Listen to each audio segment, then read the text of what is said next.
Alright students, we now begin my Special Topics 2, which will cover systematic review of Chapter 6 through 8 from General Chemistry last semester.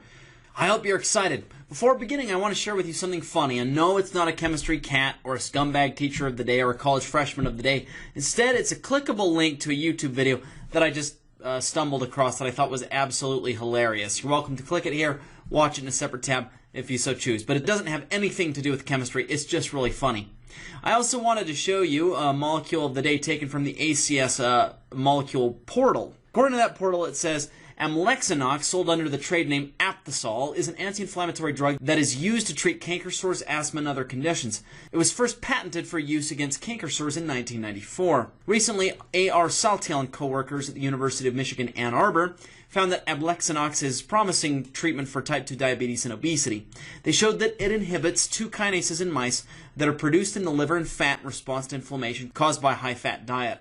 Obese mice treated with Amlexanox lost weight and became less insulin resistant. Not anything to do directly with what we're talking about today, but I thought it was supremely cool, so I wanted to share. After this series of lectures covering Special Topics 2, which will, of course, systematically review Chapter 6 through 8 from last semester's Gen-Chem coverage, you guys should know how to do the following. First, write the longhand or condensed electron configuration of any element on the periodic table. Second, determine which orbital energy transitions would involve the greatest release or consumption of energy. Third, identify atoms or ions for quantum numbers. Fourth, sort elements according to their ionization energies. Fifth, sort elements or ions by the sizes of their atomic or ionic radii. Sixth, use reactants and products' individual bond enthalpies to calculate a reaction's overall reaction enthalpy. And seventh, draw Lewis structures for covalent compounds. That's the lineup, and it looks really big, but trust me, we'll be able to nail it really well. Let's go ahead and get started, beginning with electron configurations. So, an electron configuration is a list of all of the electrons in an element and the orbitals they occupy. To determine an element's electron configuration, we have to begin by breaking up the periodic table in this way.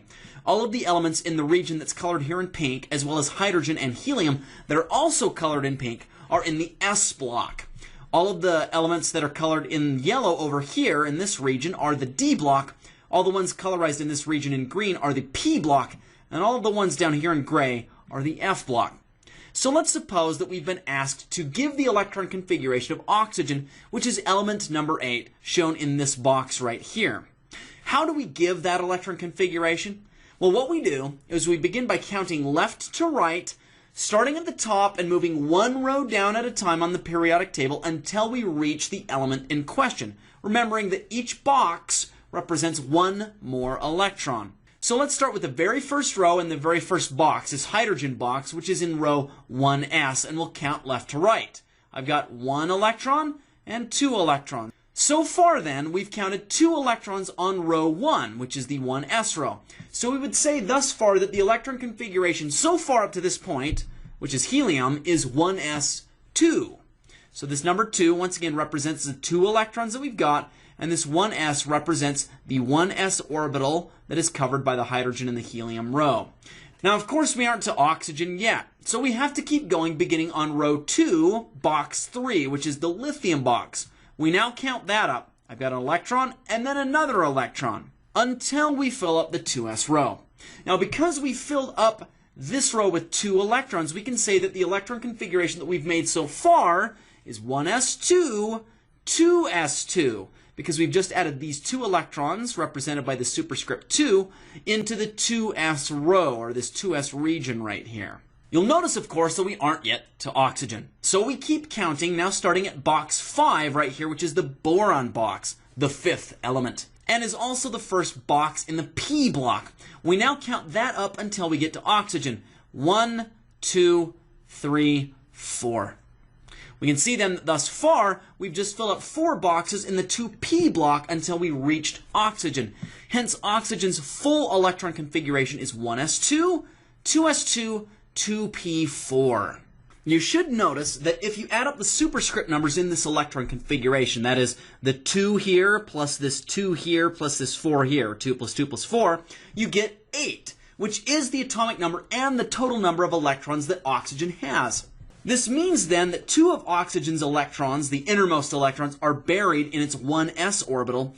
2 other of its electrons are a little bit further out in its 2s orbital, and 4 of its electrons are out in its 2p orbitals. So now I need to teach you something weird. As we go from left to right, from the s block to the p block elements, we eventually get to row 4 right here, which begins with the 4s electrons at element number 19 that happens to be potassium. You'll notice as we move from potassium to calcium, which is element number 20, and then to scandium, which is element number 21 right here, we now enter the D block. So scandium is right here in the D block. Please note that even though the first D block element, scandium number 21, is on row 4, the D block actually reverts back by 1 number. So beginning in row 4, number 21, the first row in the D block in that same row actually starts with 3D when assigning electron configurations. So I would go along this row by saying 4s, 1, 2, and then 3d, 1, 2, 3, 4, 5, and etc. Something similar happens in the F block. As we go across row 6 down here from cesium, which is element 55, to barium, element 56, the next element on the periodic table is actually lanthanum, number 57, which also happens to be the first element of the F block, which is often shown beneath the other 3 blocks on a traditional periodic table in your book. We should note that even though the F block begins in row 6, the first F block element, lanthanum number 57, actually has a 4F configuration. So in other words, if I were counting along this row, I would go 6S, 1, then 2, and then 4F, 1, 2, 3, 4, 5, 6, 7, 8, etc., all the way to the end of the F block, and then I would go to 5D, 1, 2, 3, 4, 5, 6, 7, 8, 9, 10, and then to 6p, etc. Now I have explained these oddities elsewhere, which you're welcome to learn about if you click this link here. Alright, that's going to take us to some snazzy problems. This one says the element that has an electron configuration shown here is which element and has how many unpaired electrons in its ground state electron configuration. I'm not going to answer this for you here, but invite you to attempt it on your own. If you wish, I'll post a link here to a separate video in which I do some problems that are similar but not exactly the same as this one. And now another. The ground state electron configuration of iron is what? Once again, I'm not going to do this for you here, but we'll post a link to a separate video in which I do something similar but not exactly like this one.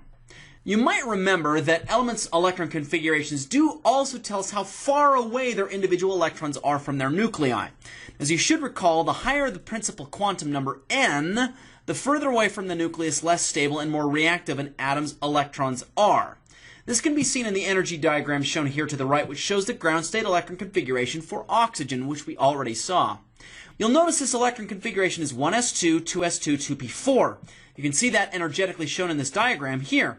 The 1s electrons are the lowest in energy, the ones that are furthest down, and there are 2 electrons in that box. There are 2 2s electrons and 4 2p electrons. So these 2s and 2p electrons are in an energy level of n equals 2, the highest energy level here in its ground state. Please remember that the bottommost electrons are the ones that are closest to oxygen's nucleus and hence the lowest in energy or the most stable. The topmost electrons, these ones up here, are the ones that are furthest away from its nucleus, and they are therefore its valence electrons and are highest in energy and least stable or most reactive. So once again, this electron configuration, 1s2, 2s2, 2p4, represents oxygen's most stable electron configuration, which is called its ground state. So electrons can be promoted to higher energy levels, usually by pumping energy into the system. For example, if we pass electricity through an oxygen atom, the influx of energy can cause one of its valence electrons to jump up to a 3s orbital like this. So let's go back and forth and see that. I've got this paired set of electrons in the 2p orbital. I go back and forth and they jump up to the 3s orbital. Here we go. Whoa! Whoa! Whoa! Just by pumping energy into that. And yes, that does cost energy to promote that electron up here. This electron configuration is called an excited state. Now, even though the 3 electrons here in the 2p orbitals are now all unpaired, it's still less stable to have an electron all the way up here in the higher energy 3s energy level. Hence, this promoted electron will eventually fall back down to the 2p orbital like this. And when it does this, it will give off energy, usually in the form of light or heat. This, incidentally, is how light bulbs work. For example, a neon light functions because electricity or energy is passed through a bulb, a big cylinder or sphere containing neon gas. The neon atom's valence electrons all get promoted by that influx of energy up to higher or excited energy states. And then as they collapse back down to their ground states, they give off colorful light, as we can see in this cute little picture that I stole from the internet. This takes us to a great problem. Which of the following is the correct electron configuration for a ground state nitrogen atom? Now, I'm not going to do this for you here, but we'll post a link to a separate video in which I do one that's similar but not exactly the same as it. Now, another one. Of the following transitions in the Bohr hydrogen atom, the blank transition results in the emission of the highest energy photon. Now, this might sound like a confusing question, but please keep in mind that the larger the promotion in energy, the more energy is given off when that electron falls back down. So if I promote an electron from like an n equals 3 state to an n equals 4 state, as it falls back down from 4 down to 3, it will give off a certain amount of energy. That energy will not be as high as it falling from a much higher level down to 3. So if it fell from like an energy level of 7 all the way down to 3, that would give off more energy.